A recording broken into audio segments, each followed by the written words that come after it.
கண்ணியத்துக்குரியவர்களை யாருக்கு அல்லாஹ் வசதி செய்திருக்கிறானோ அவர்கள் எவ்வளவு விலங்கு அந்த ஆடுகளையோ மாடுகளையோ ஒட்டகங்களையோ அறுத்து பலியிட முடியுமோ அவர்கள் அறுத்து பலியிடலாம். ஒருவருக்கு ஒரு ஆடுதான். ஒரு மாட்டை ஒருவர் முழுவதாக அறுப்பதற்கு அவருக்கு செல்வம் இருந்தால், வசதி இருந்தால் அறுக்கலாம். அல்லது அந்த மாட்டை 7 பேர் பங்கு கொள்ளலாம். ஒட்டகமாக இருந்தால் அவர்களும் அதில் 7 பேர் பங்கு கொள்ளலாம். இப்படி ஒரு ஆட்டை ஒருவர், மாடை 7 பங்காக வைக்கலாம், ஒட்டகத்தை 7 பங்காக வைக்கலாம். அல்லது ஒட்டகம் முழுவதையும் ஒருவர் கொடுக்கலாம், மாடு முழுவதையும் ஒருவர் கொடுக்கலாம்.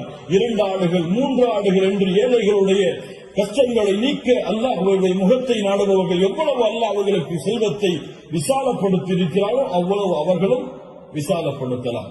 அந்த விலங்கினங்களுடைய சட்டம் என்ன? ஆளாக இருந்தால் 1 வருடம் பூர்த்தியாக இருக்க வேண்டும், 2வது வருடத்தில் நுழைந்திருக்க வேண்டும். மாடாக இருந்தால் 2 வருடங்கள் பூர்த்தியாக இருக்க வேண்டும், 3வது வருடத்தில் அது நுழைந்திருக்க வேண்டும்.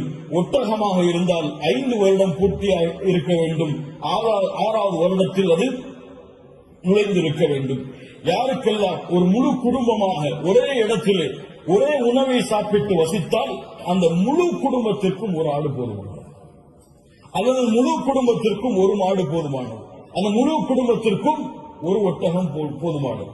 ஒரு குடும்பம் மொத்தமாக ஒரே இடத்திலே ஒரே உணவை சாப்பிட்டு இருந்தால், தனித்தனியாக வேறு வேறு உணவுகளை வைத்திருந்தால் அவர்கள் தனித்தனியாக உத்ஹியாவை அவர்கள் கொடுக்க வேண்டும்.